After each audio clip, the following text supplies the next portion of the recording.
Yes. Yes. Yes. Oh, okay. Wait, sorry. Number one is we have a new format that was sent around and provided to me where the Pledge of Allegiance is included at the start of every meeting. And I just wanted to open it up with the committee if this is something you'd like to do. And if so, we can do it. Or I believe Austin said many of the other town committees are doing it as well. Yeah, so there was an email sent to I think all the chairs as well as the department heads with the specific guidelines for what agendas should look like, and that was one of the items on there. So should we vote on that and then discuss then whether or not we want to include it, and is that something we want to vote on, or just? Well, I guess Email came out of the town clerk's office and I work there. I'm not aware that that's a requirement. My understanding was that they just used the template that the Board of Selectmen used. So Lauren just sent it that way. So I don't know if it was intended to encourage everyone to do the pledge or not. I can ask for some more clarification on that from the office. That would be great. Yeah. But we have been doing it and be direct just because it was in the template, but I don't know Okay. if that was intentional or if that's just because they do it for the selectmen. Okay. Okay. Good to know. So then, sorry, everyone received the November 29th copy of the minutes. Hi, Kendra. Nice to see you. Long time no see. Good to see you all. Yeah. Thank you. And do we have a motion to approve the minutes from November 29th? I make a motion that we approve the minutes from November 29th, 2021. Thanks, Bill. And a second? Second, can you hear me? Yes. Okay, Can hear me. Thanks, Alicia. got it. And I believe, Austin, do we have guests on this Zoom call? We do, yes. We have one, Helene Lightstone has her hand raised, so I could allow her to talk. Sounds good. Can you hear me? Yes. Yes. Good evening. Thank you for the opportunity to address the Salt Meadow Park Advisory Committee. And my name is Helene Lightstone, and my history of speaking to representatives of the town of Madison began about 25 years ago when I stood before the town zoning board of appeals requesting a variance that would allow me to knock down and rebuild the dilapidated and non-conforming used cottage that I had just purchased in Dudd's Village, which abuts the park. No such permit had previously been awarded in this little cottage community, which dates back to the early 1940s. And I was beyond thrilled when the permit was awarded, and in conformance with all the zoning requirements of the town, we rebuilt that cottage into the adorable place it is today. I cherish that cottage. I cherish the village, the town it's in, and I cherish my memories of raising my son there each summer in a place that retains a sense of community connectedness that we seem to have lost in many other places. I share this information today because I think it says something about the value of the cottage community and where it stands today versus in prior days. Things began to change after I got that permit. People started investing in and significantly improving those cottages. More permits were obtained, more work was done in accordance with code, and the neighborhood improved enormously. And the residents of Dudd's Village became important neighbors and engaged members of the Madison community. I'm president of the Dudd's Village Association, which represents the community's cottage owners. Other than the Friends of Hammonasset and several other groups who were involved in the fate and ultimate rebirth of the old Griswold Airport site. You would be hard pressed to find people more connected with that parcel of land than we are, particularly the village residents who live on North and East Streets, whose property abuts the park both on the side parallel to Route 1 and along the south or western side of the new fields. For decades, the abutting residents on North Street have cared for the land there, mowing the strip closest to their cottages to minimize the threat of ticks and pests and critters, and to prevent uncontrolled greenery and critters from overtaking their cottages. Yet they recognized and respected the ecological importance of the rest of the parcel, which provides a unique habitat for many birds and other small animals. Basically, they helped to protect that parcel by leaving it largely undisturbed. It's not an exaggeration to say that this particular piece of land, previously owned by the state, was largely ignored by its owners. And it's the people in Dudd's Village who have been the most attached to it and have taken care of it for more than 50 years.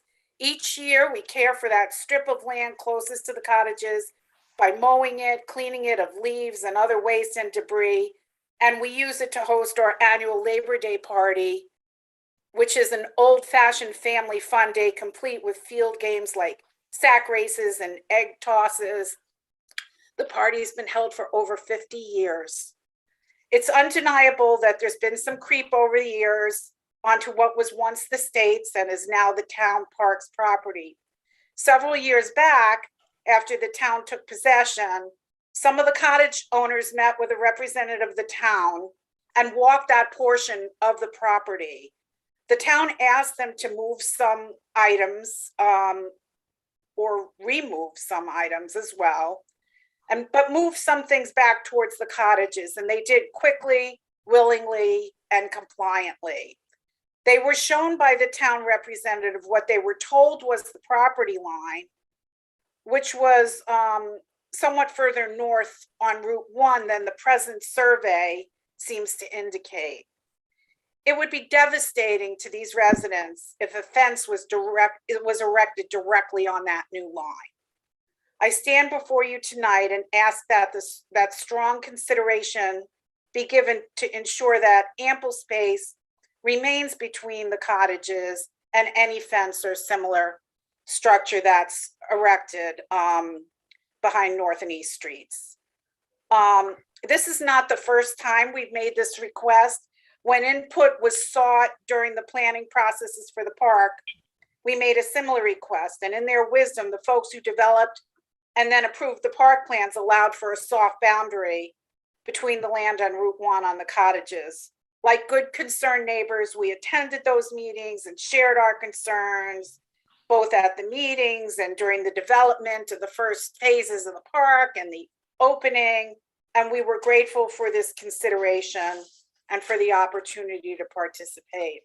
We're hoping that this consideration and accommodation will continue moving forward, and we formally request that there be a respectful distance between the rears of the cottages and any fence that's being considered. We make that request today in good faith as good neighbors. Thank you for your time and consideration. Elaine, thank you for your comments and for joining us at this meeting. And I do believe there are several other people who have joined, although I can't tell from my screen. So anyway, thank you. Thank you. Do any of the other attendees wish to talk?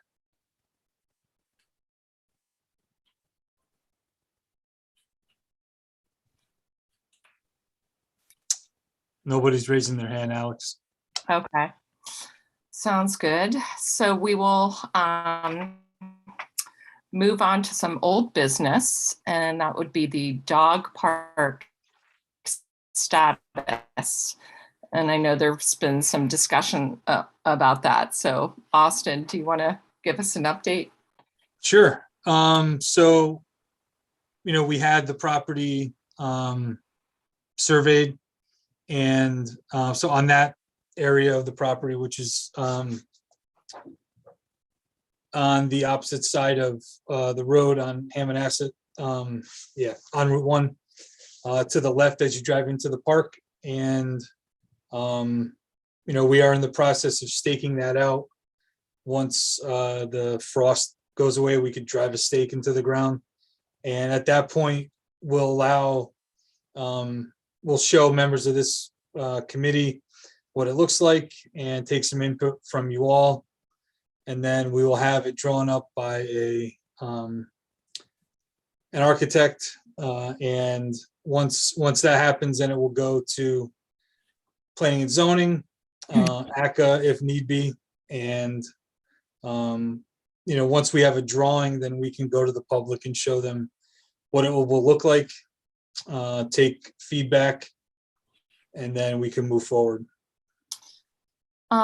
So this past weekend, I went and walked over there, and there looked like there were some stakes in the ground. Is that not to the left where the proposed dog? Yeah, so those were original stakes that we put in back in the summer. We were just marking out the general area, Okay. so people could look, but that's not a story of where it's actually the exact perimeters of what we think it should be. Okay. And I know a lot of people are saying when. So once we stake it out in the early spring, do we think that's April-ish or? Yeah, March, beginning of March.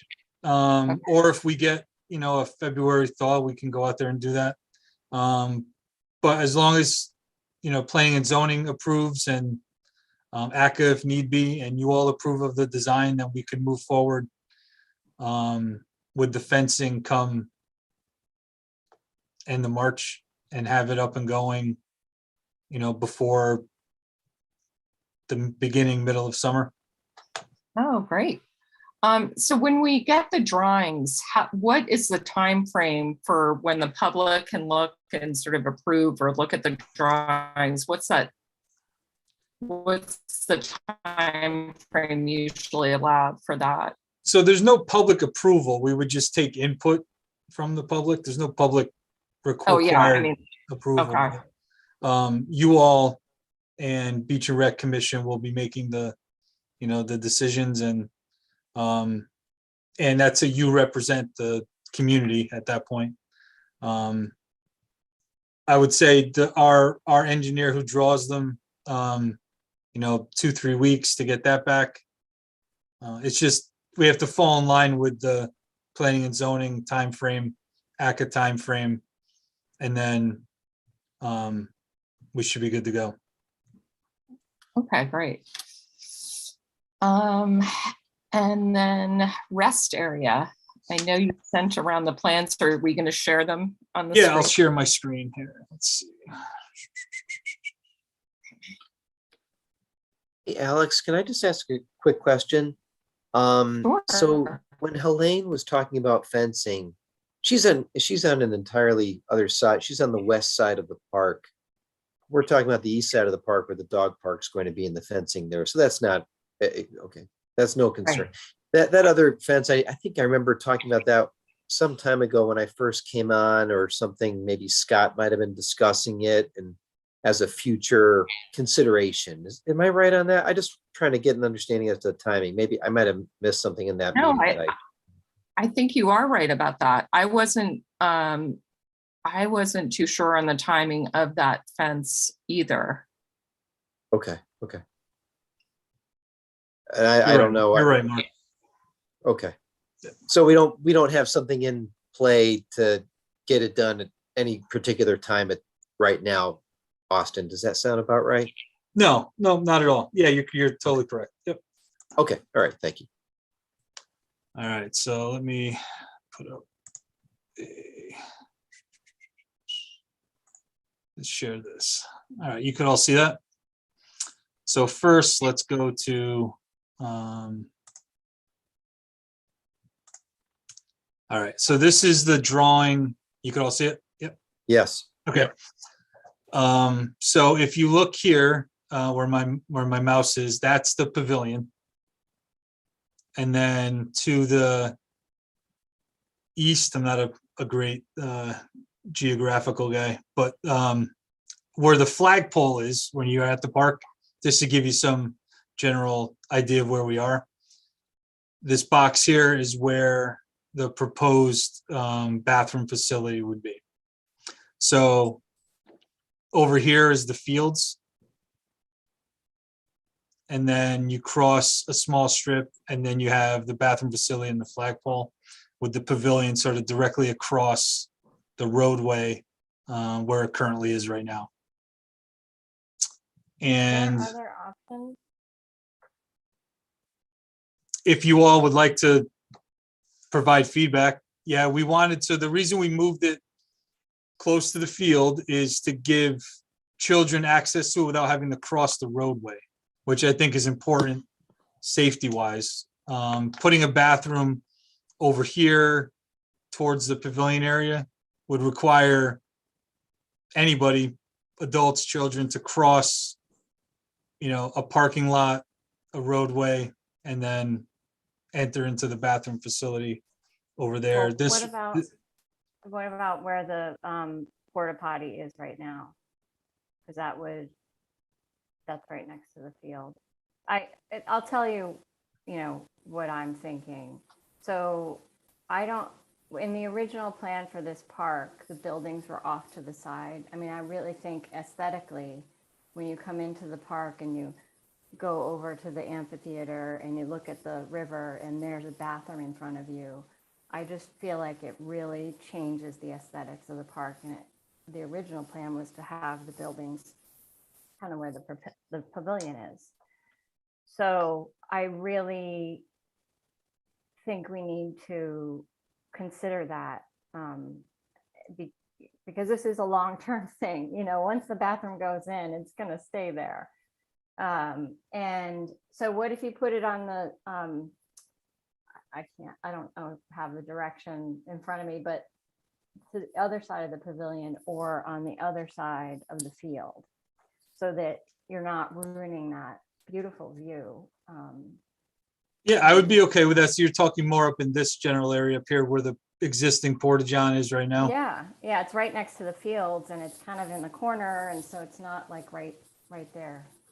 That would be more accessible to the dog park users as well. Oh, Yeah, dog park is in this area over here. I'm okay with that if everyone else is. Yeah. I like that idea. Yeah, I like that. Because where that number 8 is there, that's like the amphitheater area, right? Yes. Okay, I just trying to I'm looking at the larger picture on the left. Really well done, by the way. I love the detail. Just can't read it. try to blow it up or something. I agree.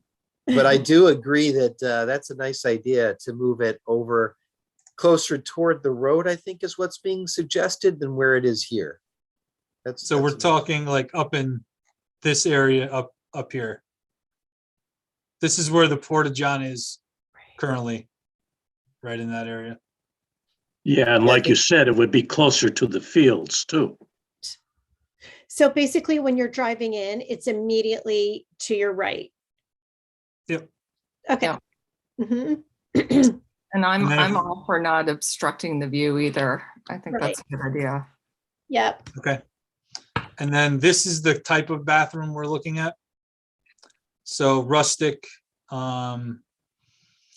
They are a waterless system, so there's no septic at all. And being so close to the river and wetlands, we thought that was a proper move to make. So there's men's and women's room and these vaults underneath. Each vault holds 1,000 gallons. So when they're full, you pump them and there's no, runoff or potential issues with a septic system.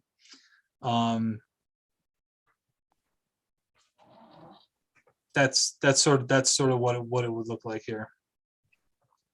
They Yeah, look, just they look hand beautiful. sanitizer in there. or- Cute for a restroom. Yeah, Yeah, really they are nice. cute, yeah. It is nice. They look better than what you have at Chatfield Hollow. Right, so same idea though. That's And Mark, ammo. thanks for bringing that up. So Chatfield Hollow has the same waterless systems that they're using at the state parks in Connecticut as well. Super. Now, may I ask a question, Austin, on this? So Alicia had a comment on its location, and you're going to look at where it could go. Like in other words, maybe it just replaces the same location as where the current one is. But if Alicia or Alex or the team here were to say that they wanted it, I mean, are we able in this capacity as a group here to say specifically, you know what, I know the porta potties are here. We want it about there, but we really want it right about here. Are we able to like kind of distinguish kind of a precise location with you? How does that work? Yeah, I mean, we could have our engineer draw it as specifically located as we want them to. You know, again, it has to go to planning and zoning. They have to approve the location, the style and everything about it. And ACA would be involved in that as well. But yeah, we could get as pinpoint as possible. You know what I mean, You can- Alex? I don't know. Yeah, no, I think we should. We can I- choose which direction the doors face, you know, where you want access to, which area you want access to be from. That's all on the table. I think the doors should have a southern exposure. What do you guys think? No, but I like that. I truly, I like, I don't know, Alex, your thoughts on it, but that way we can say that, yes, specifically, we know that that's where we want it. And I don't know if there's a better location to you and the team other than where the porta potty is today, but maybe we want to even move it closer to Route 1. I don't know if that's possible, but again, to kind of keep the minimize obstructed views. No, I agree. So is that something where we would set up a meeting with the engineer, and does it require in terms of pumping and things like that to be in a certain location? That's what I don't know, but I agree. I think we should go to the site and Alicia, like we really kind of pinpoint it so we can all feel good about this. Yeah, there's a service road right where the porta johns are, so Mhm. they go in there already to pump, so that wouldn't be an issue. Okay. Should we, So, like, meet at the park and, I mean, as a committee and take a look and. Yeah, would I that That'd think be great. Love to meet you guys face to face. yeah, Yeah. let's do that. yeah, let's set a date and meet there. Okay.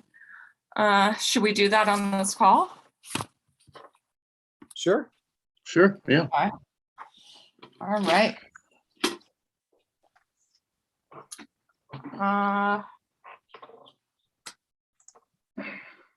So who would like to throw out a date? Should I throw out a date? How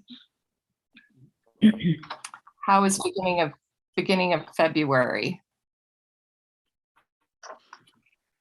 That should work for me. I don't know everybody else. Sure. We're doing this prior to the next meeting, right? So that we Yeah, can make a recommendation sooner rather than later? Yeah, okay, No? it's a good idea. yeah. I mean, my Okay. schedule is pretty open, so I'm semi-retired. Okay. What Saturday about is better for me. what? I'm Saturdays? sorry. Saturdays. Saturdays. Okay. Oh, all right, Or maybe Uh, a weekday a little bit before work hours. Before work hours would be good. What about if we did sort of, do you think before meeting 8:30 in the morning? Or 9? 8:30 might be good. 8:30. Okay, so I let's- work too, so Yep, 8:30 would be great. okay. So I what like about, great, what about 8:30 on Tuesday, February 1st? That sounds good to me. Sure. It's great. Okay. So 8:30 a.m. And is that something, Austin, we could get the engineer to join us, or would we just determine it and then we? Yeah, we could determine that. There would be no need. He'll do whatever, he'll put it wherever we agree to put it. Okay, As All long right. as we're on town property, and we'll be Mhm. good to go. Yeah. okay, so I'll send a reminder out next week, but Yeah. we'll make it for 8:30 a.m. on February 1st. Great. Great. Coffee meet and greet. Strictly speaking, you'll need to notice that as a special meeting. Yeah. Okay. Oh, okay. Yep. I will make a note of that. Can that just be part of the minutes or does it have to be a separate request for a special meeting? It'll just have to be noticed separately and posted on the website because the entire group is meeting, so it counts as a public meeting. Okay, Within the guidelines of that packet that you guys got, Yep. yeah. under special, yeah, Special. because it's not part of Okay. your regular submitted agenda Okay. schedule. And I think it needs to Right. be noticed like X period of time before the meeting Yeah. happens, right? It's like a 24-hour, 48-hour time frame. Yep. Yeah. Okay, great. And then when I was walking over there, I noticed significant development on the pavilion, and it's really coming together. So any updates you want to share, Austin? Yeah, so the pavilion's erected and you can see it now. It's taken shape. They're waiting for some warmer weather to pour the slab on the flooring area. But I think it looks great. I love the architecture of it, the rounding view from both the front and back of it. I think it looks great. I'll leave that up to you guys to determine that, but I think it's exactly what we need there. And once it is up and running and people are able to use it, I think it's going to get used a lot during the summer. Definitely, and I agree. And I took a couple of photos that you'll see in the next presentation at the end of it. So Sounds great. I think it's going to be great. It's a nice So that's a location good too. segue into our, yeah. That's a good segue to our new business, which is the updated tree plan that Mad for Trees, Fran Brady and Robert Kuchta put together for us.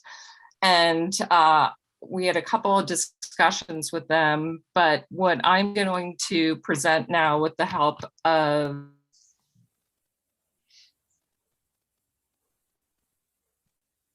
Austin is the revised plan against our legacy screen. Did I lose you? Did we lose Yeah, Austin? Or can you hear me? I'm here. You're kind of chopping up though. Oh, okay. Seems like you're good now. So you want me to share the, Yes, please.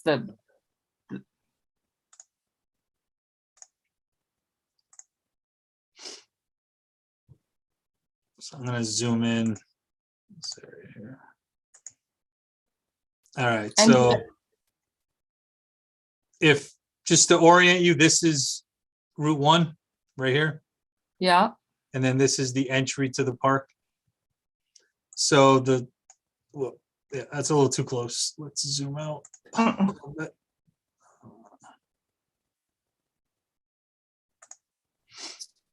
Did you get the PDF I sent you? Let's see.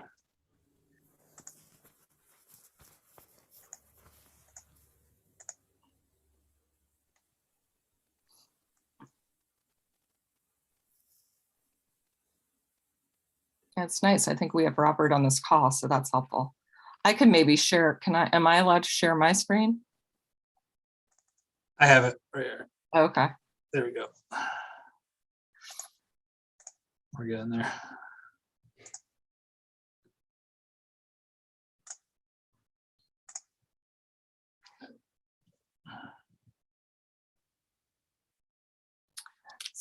Okay, so as Austin showed, that's a snapshot of our legacy tree planting area. We're in those two medians in the parking lot section. Some of those trees are, I believe, oak and Pitch what pine. is the other one? I can't read that too well, but basically pitch pine. Thank you. So please jump in, Robert, if I make a mistake here. But so there was a tree plan in place. However, what we want to do is help Mad for Trees along and propose this new plan, which they kindly put forward. And on the next page, there's a new proposed plan with about 40 trees. And this is Robert's, whoops. So just back one. Robert, I'll let you jump in here, but it's really just an evolution of the existing plan where we'll have some oaks and pitch pine. Sorry, the next page. So 18 of the trees out of the 42 trees are the same as the original plan. And I'll let you, Robert, speak to how that the greater diversity of these species provides, better resilience and all that. So I thank you for making this drawing here. I looked at the 10-year-old plan, and I looked at the trees that were planted out there. As you actually first come into the park, the original plan showed all oaks, and the first two trees were actually planted were sugar maple. So right at the very beginning, the first two trees, and by the way, they look like they're both dead, the sugar maples.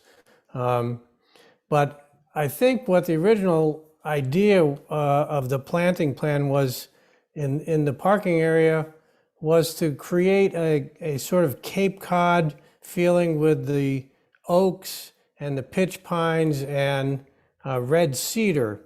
And so the size trees that were specced out were large caliper, 2 to 3 inch size. Some of the pitch pine were 8 to 9 feet, and the junipers or the red cedars 7 feet. And so when I was contacting the nurseries, many of the nurseries don't grow that size of oak without a lot of severe root pruning to create the balled and burlap 3-inch caliper oak. So with my plantings that I've done for the Friends of Hammonasset, I've planted about 40 trees in the park, and the soil conditions are very similar to Salt Meadow here. It's a lot of sand and gravel and well-drained soils.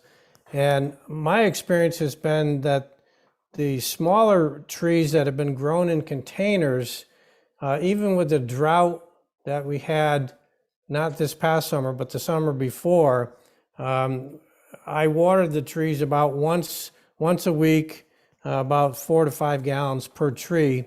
And they were about 3 foot tall. Some were 2 gallon size and 3 gallon size when I planted them, and I mulched them. And I only had one tree out of 40 that didn't survive the drought. And then this past year, we had a lot more rain, and I didn't even have to water them once as a second-year-old planting. I am, with my research into the local nurseries, our Mad for Trees program, we were really partnering with Summer Hill Nursery and trying to keep the business local. And so they don't specifically grow the oaks or the pitch pine. So we were looking at red maple, the river birch, sweet gums, and so those are the shade trees that they have available in size. We were able to find red maple in a 15-gallon size, which I would say would be about 1.5 to 2 inch caliper. That's the largest that we could get from them. And some of the other trees were in 3 to 5 gallon and even as large as 7 gallons. So planting with our group, and we're trying to get volunteers to help us plant these trees, we're not going to require machinery like you would have to if you had a 12-foot, balled and burlap 2.5 inch caliper tree, which I think the first trees, there's about 8 to 10 trees that are in the park already that were probably planted by a contractor, and they had the backhoe and stuff. So, and I've walked the coastal forest in the park and looked at the variety of oaks. There aren't any pitch pines there. There are some cedars. So the concept of trying to create a Cape Cod landscape with just the oaks and the pitch pine, I thought it would benefit with some more diversity of native trees. So that's the reason. I know we had a couple of years where we've had pretty severe drought in combination with the gypsy moth. And if all you had was oak in there, you would end up with no shade trees, and they could all, need to be replaced. So with a diversity of trees in here, if one species gets affected, at least you have 3 or 4 or 5 different other kinds that might give some resilience and still maintain, the basic concept of what the original landscape design was trying to do. I think the oaks were designed to have the shade, and of course the junipers and the pitch pine are evergreens, and they would give a little bit of screening. So, and I put in pencil the relative colors just so you could differentiate the locations. And not to interrupt, but I might interrupt for a second. So Robert, if you go, or Austin, if you go to the next page, I've given visual examples of these trees that I thought might help. And I like the diversity and resilience aspect. And I think it could be just a very nice addition to the parking lot. My only question, and I think Austin, you brought it up, is for the planting, if this gets approved through, if we vote tonight to move this forward and it goes to P&Z, what about the watering system? How would that work? So Bob, I sent you, I guess last month or so, the info on the tree diaper. Did you happen to take a peek at that? Yes, I did. What do you think about that? I think that might be a good way to augment the natural rainfall that we might have. I'm going back to my experience at Hammonasset.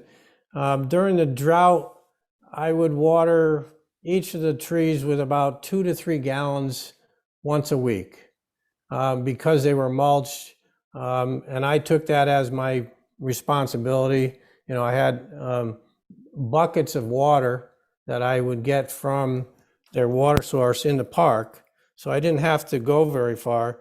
But I would say if Mad for Trees is able to purchase those watering diapers and put them around a tree, you might be able to go 2 or 3 weeks.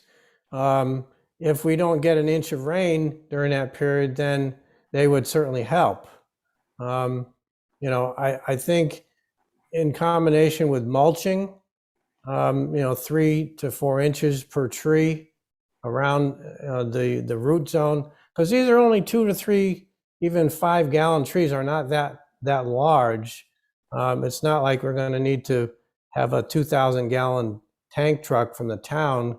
I know the town has a tank truck, and they do help watering some of the perennials in the middle of the town there in the island strip there. You know, I would think that if there was even a small garden hose, I know you don't, I know you have the irrigation system there, but if there was one water spigot, that might be enough to do the 2 islands. You know, we're only talking 40 trees, maybe in an hour or 2, maybe you could water all those trees once a week.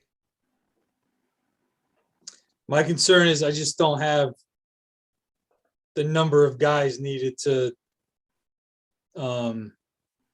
dedicate 2 hours a week to watering the trees Right. there. But I think, you know, if, you know, I'll take your word on these tree diapers. I think you're more, obviously more intelligent about that kind of stuff than I am. But they're saying that once you fill it with water, any natural rain will suffice. And they had pictures on their website, and speaking to the owner of the company, they had trees planted in California with, you know, the worst drought that they've ever seen. And as long as they had the tree diaper on them, the trees continued to thrive. And ones that did not thrive and had to be torn up because they were dead. So I wouldn't worry about the watering if we can. And the price of these, it's funny saying tree diaper, but the price of these things is not exorbitant enough where it would, you know, make it so we couldn't do it. So I wouldn't let watering be a Okay. a I think challenge. that it's really the first year. If they're planted in the spring, you water them through the fall, and then you know, the second year they'll be a little bit better adapted to the conditions. Right. You know, and we're looking for volunteers. I'm capable of watering the whole planting. And I'm happy to volunteer since I live right across the way, watering as well.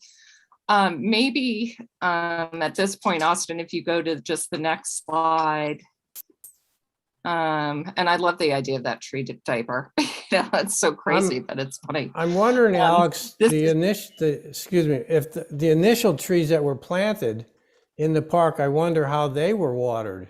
I mean, did they, you know, they were 5 times the size of the trees that we're proposing to plant. Somebody, or maybe they weren't watered at all initially after planting. I don't know. I don't remember. You know, I wasn't involved in the planting there at all. But, you know, 9 trees and only 2 died with, you know, natural rainwater. right. The ratio of the root system to the above ground stems and leaves is more in balance with container grown trees versus balled and burlap. And that's why I keep you know, stressing that they'll adapt more easily. They're not stressed when they're planted because they haven't had 3/4 of their root system cut away.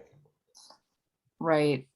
Well, just to, I think everything that you've brought up here today, it's dead on. And in my mind, I just took a few snapshots this past weekend to show how lovely it could be with these trees in these various areas. So I think we should just take a vote, and the next stop would vote to approve the updating tree plan so that Fran and Robert can take it to P&Z.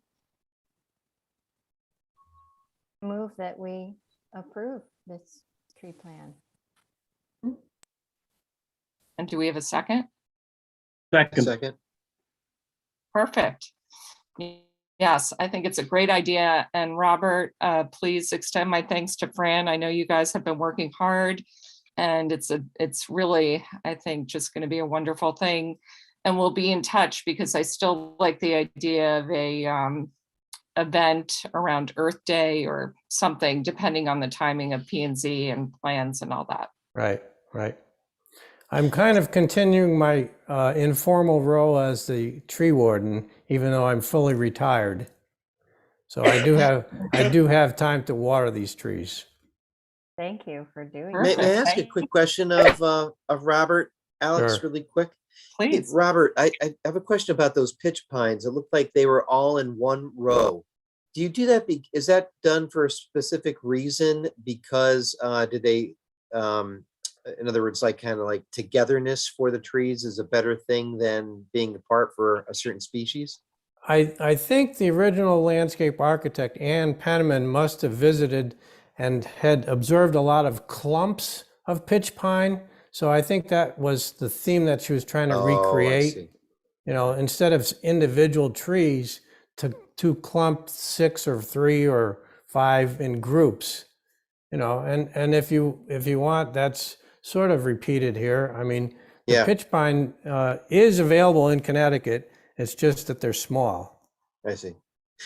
And I have one last question before you depart.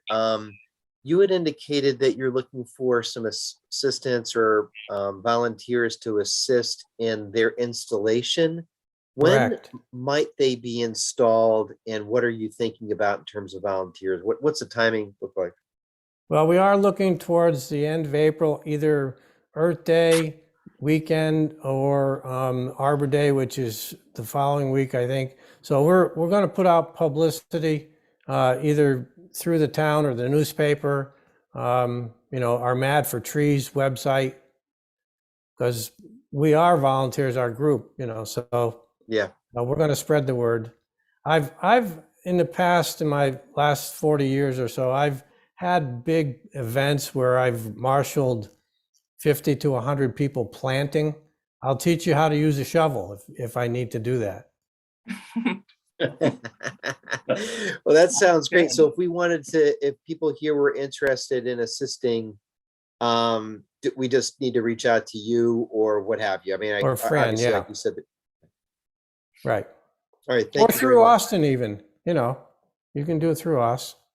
Okay. I think And- we need to, the next step is to go to P and Z before we Yeah, Sure, start looking for sure. volunteers. Right. We okay. haven't picked a final date yet because we got to follow through this process first. Yep, understood.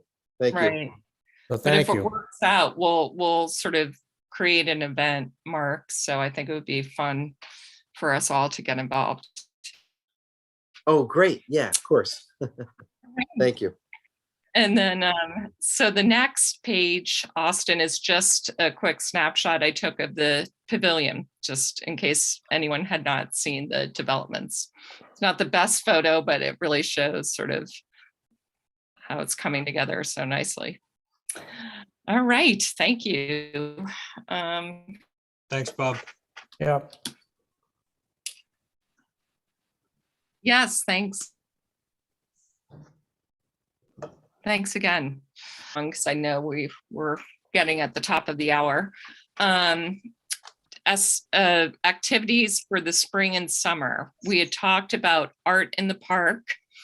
And I still think that's a great idea. And I know at least 8 to maybe 10 artists, since I'm secretly a struggling artist of my own right, who would be interested in doing this. And Cheryl and I were actually discussing how it might be a good idea if we, you know, we would charge everyone for a booth or a tent set up at the park to display their artwork.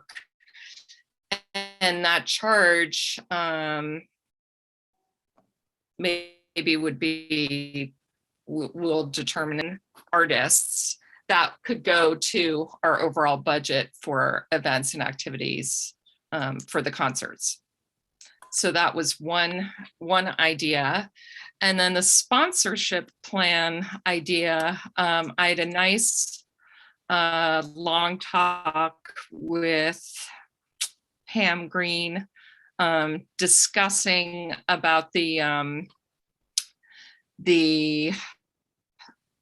Bauer Park Festival. and she's been very involved with sponsorships for that. It was a little different because since that's one festival, there are sponsorship buckets for or the throughout the day people can sponsor series. So I'm still working at maybe year 2, coming up with a sponsorship brochure with going out to the town and seeing how we can get some extra dollars that way. And it's still in the works. I still have the brochure, but I think she mentioned that there are some challenges trying to get those dollars. And so I think it's just going to be a back and forth process. But Cheryl, do you have anything? Did I miss anything, or you have anything you want to add? No, but I do have a question for Austin regarding the budget.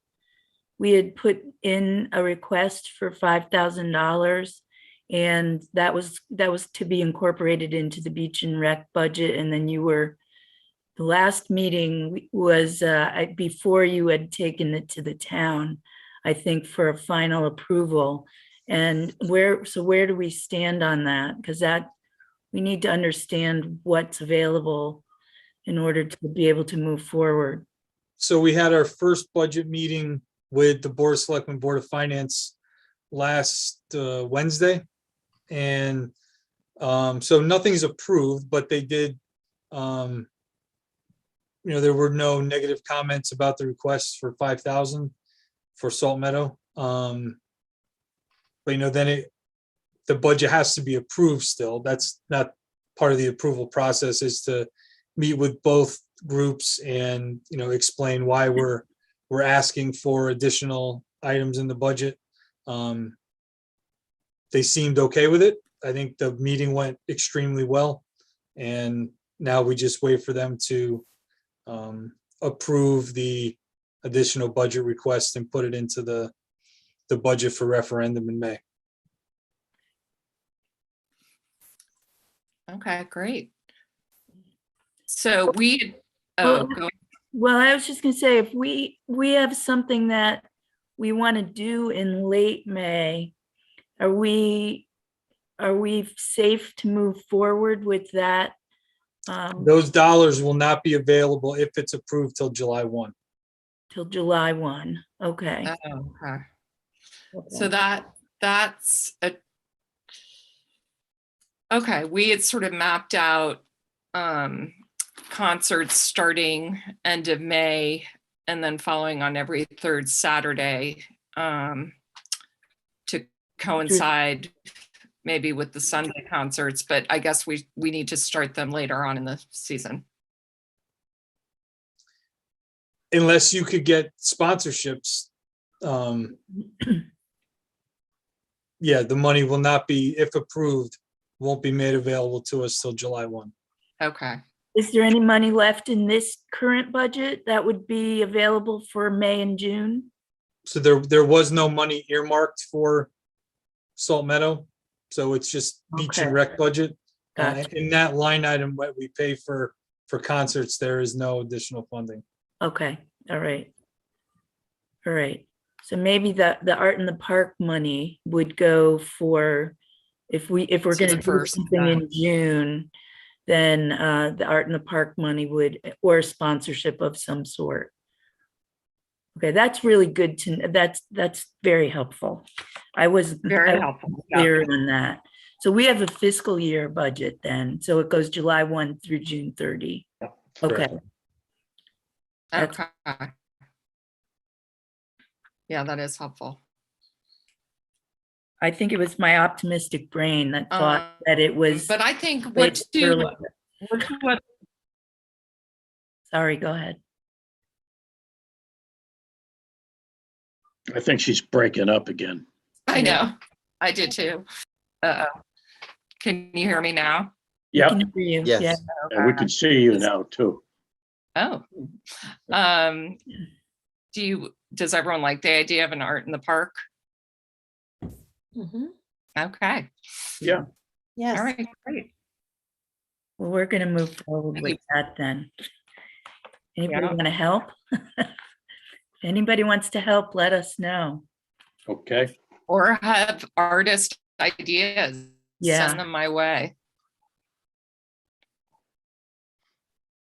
We're gonna, one of the I'll other. get together Oh. a good list and, So we have a good relationship with no, go the ahead. Coastal Camera Club. If that would be a group that you'd want to have there, they meet at the senior center and showcase their work in our art gallery. Currently anyway, and they do a few times a year, do a show. If you want, I could give you their contact, or I could reach out to them to see, gauge their interest. That would be great. Yeah. Please. Perfect. I think that would be cool too, to have a local group. Definitely. Is there a Um, date for that? For I- Art in the Park yet? A date? Pardon me? Is there a date for the art in the park yet? Or Yeah, no, we wanted to get, like, we wanted everybody to be on board with it, and but I think we talked about May, right, Alex? Like, to sort of kick off the summer season. And then if we have Yes. make money, then we can use the money to cover the costs of some other things. Yep. Do we have any, are there any restrictions about having food trucks in the park? Like, can you have more than one at a time? I've seen the ice cream truck there. Like, could you have 2 or 3 when we were having an event? Or what are the guidelines around that? Yes, so I don't see any issue with having a few food trucks that you choose to come there. They would all have to have local vendor permits through the town. They'd have to go, if it's they have to get certified through our health department as well, prior to the event. But yeah, you can have a few food trucks Okay, at the event. all right. And they have to have a health permit? Yeah, they have to have a vendor permit through the police department, and then a health permit through our Got health it. director. Okay. Cool.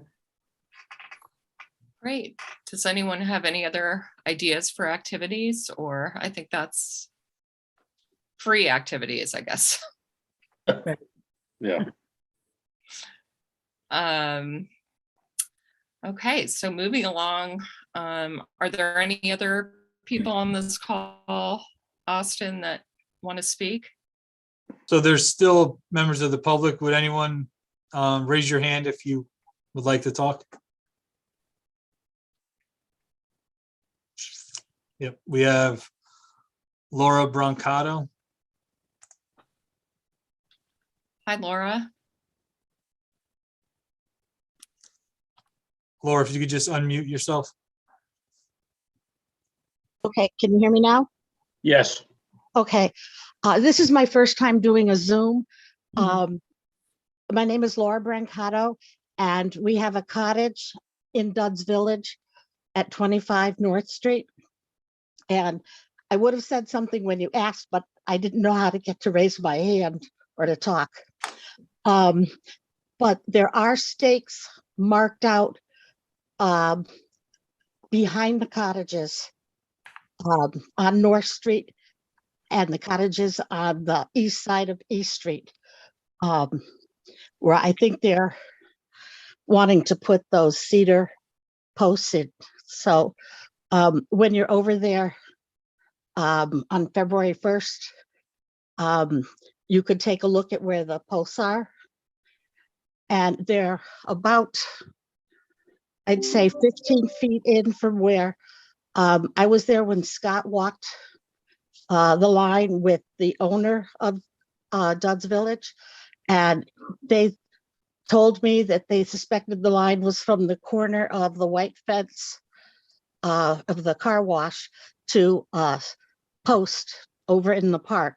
So everything was moved inside of that line, but the stakes now are in there to put in possibly those posts. And they're marked with orange and flags. So I don't know when they're planning to put them in. But something is starting the process. Thank you.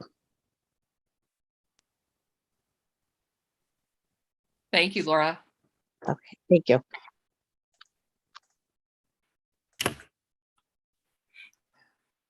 All right, so we'll take a look at that. All right, well, is there any other business or concerns or comments from anybody? News? Oh, is Mark talking? I think you're on mute. Okay, yeah, I had a problem with muting too. So the $5,000, if it does get approved, do we feel like that's something that will kind of bring us through the year? Or did we, and I'm sorry if you may have spoken about this at the November meeting, but will it get us like to about 80% of what we were hoping to have in hand for this year? Just want to get your thoughts. Yes, yeah. And actually, now that we're clear that it isn't good, it isn't available until July 1st, that made me start thinking about, okay, we've Sure. got to save some of it for perhaps next spring. Next year, next sure. May or June. Right. But we think so. We did we looked at how much the sound systems cost per time, which is about $500, I believe you said, Austin. And then the Okay. cost of, paying the performers, another at least, 500. So we basically budgeted for 5 performers. Okay. Okay. And All right, great. No, and- that's good to and understand. Thanks, Cheryl. yeah. And then, and if we do get a sponsor or two and we make some money with Art in the Park, then we should be covered. Mhm. And we're Okay, thank you. reaching out to some exciting musical acts, such as Sophie B. Hawkins. I don't know if anyone's familiar with her, but I have a personal connection to her. So we'll see. We hope to get some of the good bands and some new talent as well. Great news. Well, thanks for the details today. I just, for speaking for myself, I thought that those schematics that were provided today were so helpful to understand where things are being located. And just, it's exciting for me to see some of these changes happening real time. It's great. So thanks to all of you and Austin, all the work that you're doing to advocate for the park. And I echo what you're saying, Mark. Austin, thank you so much for all that you're doing, and Beach and Rec's doing. So with that, I make a motion to adjourn our meeting tonight. Second. Okay. So Okay. we're adjourning at 7:05. Oh, and did everyone get the schedule for the 2022 meetings? Yes. Yes. I did. Okay, great. Yeah. So our next meeting, let me pull it up, is on, well, our next meeting is our special meeting on February 1st Right. at 8:30. But then where's my schedule here? Our February meeting is on Monday, February 28th at 6. Okay. So I look forward to seeing everyone then, and then in person on the 1st. Great. Thanks, Great. everyone.